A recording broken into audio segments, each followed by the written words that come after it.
Thank you very much for your kindness, compassion, and generosity. Volunteers who are bravely supplementing our frontliners. Talagang saludo ako sa inyo. Sama-sama nating harapin anumang pagsubok na dumating. Huwag kang susuko sa anumang hamon. Sama-sama tayong Pilipinas ibangon. Sama-sama nating harapin anumang pagsubok na dumating. Huwag kang susuko sa anumang hamon. Sama-sama tayong Pilipinas ibangon. Maraming salamat sa bawat mga kabutihan, sa mga sundalo at mga doktor na di tayo iniwanan. Walang katumbas ang inyong sakripisyo, para sa akin kayo ang hero. Mga ginawa ay hindi biro, mga huwarang Pilipino. Para sa bayan handa maglingkod, kahit na sumakit pa ang likod, kahit palagi na lamang pagod, dahil sa mga ayaw sumunod. Mga taong matigas ang ulo, mga pilya at pilyo. Kailan ba kayo matututo? Wag naman sana kayong perwisyo.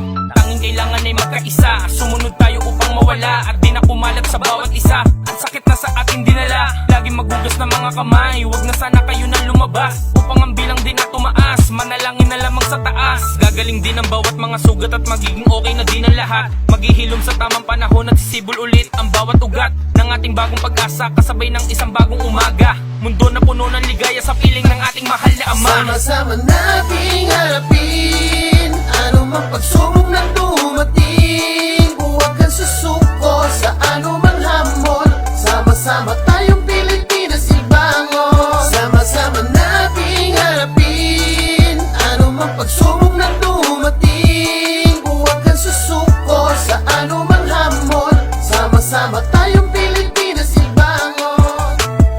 Salamat sa inyo, kayo ang nagbantay, mga bayani ng aming buhay. Di matawaran sakripisyong binigay, kayo ang gumabay sa aming tunay. Di alintana ang hapdi nitong sakit, yun ang ibig sabihin ng mababait. Handang ibubis pati ang buhay niya sa'yo, alang-alang sa buhay ng mga tao. Pasasalamat ang aming munting hatid sa mga taong serbisyo'y walang patid.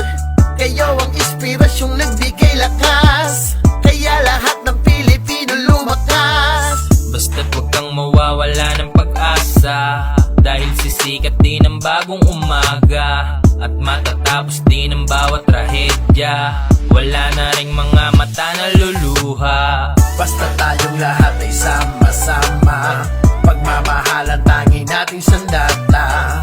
Makakayanan ng lahat ng problema, basta kumapit kay Ama't magtiwala. Sama-sama nating harapin anumang pagsubok na dumating. Huwag kang susuko sa anumang hamon. I call on our Sama-sama people to tayong remain Pilipinas calm, ibangon. vigilant, responsible, Sama-sama and I also ask your trust and cooperation.